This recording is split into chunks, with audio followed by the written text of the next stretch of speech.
ஆண்டவரும் இரட்சகருமாகிய இயேசு கிறிஸ்துவின் அன்பான நாமத்தினாலே உங்கள் ஒவ்வொருவரையும் தேவனுடைய ஜீவனுள்ள வார்த்தையின் மூலமாய் சந்திப்பதில் நான் கர்த்தருக்குள் மகிழ்ச்சி அடைகின்றேன்.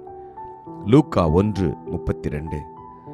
அவர் பெரியவராய் இருப்பார், உன்னதமானவருடைய குமாரன் எனப்படுவார். கர்த்தராகிய தேவன் அவருடைய பிதாவாகிய தாவீதின் சிங்காசனத்தை அவருக்கு கொடுப்பார். ஆமேன். கர்த்தருடைய நாமம் மகிமைப்படுவதாக. இயேசு கிறிஸ்து என்ற இரட்சகர் இந்த உலகத்தில் வருவதற்கு முன்பதாக காப்ரியேல் தூதன் மரியாள் இடத்துல சொல்கிற இந்த வார்த்தைகளை தான் நாம் வாசிக்க கேட்டோம். இதோ நீ கர்ப்பவதியாகி ஒரு குமாரனை பெறுவாய், அவருக்கு இயேசு என்று பெயரிடுவாயாக. அவர் பெரியவராயிருப்பார்.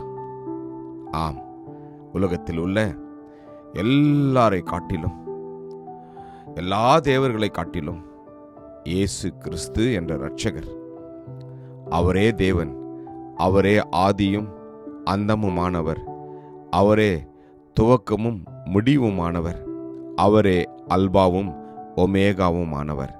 ஆமேன். அவருக்கு எல்லா துதி கன மகிமை உண்டாவதாக. அவர் உங்களுடைய வாழ்க்கையில, என்னுடைய வாழ்க்கையிலும் அவர் பெரியவராயிருப்பார்.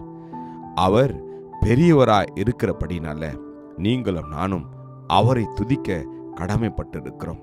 கர்த்தர் பெரியவரும் மிகவும் துதிக்கப்படத்தக்கவுமாய் இருக்கிறார். ஏன் அவர் பெரியவராயிருப்பார் என்றால், தாவீதின் சிங்காசனத்தில் அவரை அமர பண்ண போகின்றார். அவர்தான் உங்களையும் என்னையும் நியாயம் தீர்க்கப் போகிற நியாயாதிபதியாக அவர் வீற்றிருக்கப் போகின்றார்.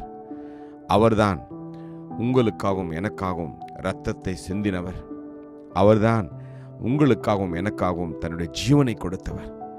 ஆம், எனவேதான் எல்லா நாமத்திற்கும் மேலான நாமம் இயேசுவுக்கு கொடுக்கப்பட்டிருக்கிறது. முழங்கால்கள் யாவும் அவருக்கு முன்பதாய் முடங்கும்படி பிதா அவரை உயர்த்தி இருக்கிறார். எனவே இந்த நாளிலே அந்த பெரியவராகிய இயேசு கிறிஸ்து உங்களோடும் என்னோடும் உலகத்தின் முடிவு பரியந்தமும் சகல நாட்களிலும் அவர் இருக்க போகிறார். நீங்களும் நானும் பயப்பட வேண்டாம். நான் உங்களோடு கூட இருப்பேன் என்று சொன்ன கர்த்தர் இந்த நாளில் நம்மோடு கூட இருக்க போகிறார். அவர் தேவாலயத்திலும் பெரியவர், அவர் யோனாவிலும் பெரியவர், அவர் சாலமோனிலும் பெரியவர், அவர் யாக்கோபிலும் பெரியவர் என்று வேதம் சொல்கிறது. எனக்கு பிரியமான தேவஜனமே, அந்த பெரியவராகிய இயேசு கிறிஸ்து இந்த நாளில நம் இருதயத்தில் வரும்படியாய் நாம் அவரை அழைப்போம். கிருபையும் இரக்கம் நிறைந்த நல்ல தகப்பனே, உலகத்தை ரட்சிக்க வந்த இம்மானுவேலே உமக்கு நன்றி அப்பா.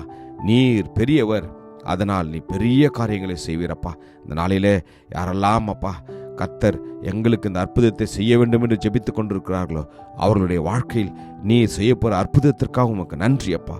ஆசீர்வதியும் வழிநடத்தியர்களும் மீட்பர் இயேசு மூலம் ஜெபிக்கிறோம் ஜீவனுள்ள நல்ல தகப்பனே. ஆமேன். God bless you. Jesus loves you. Amen.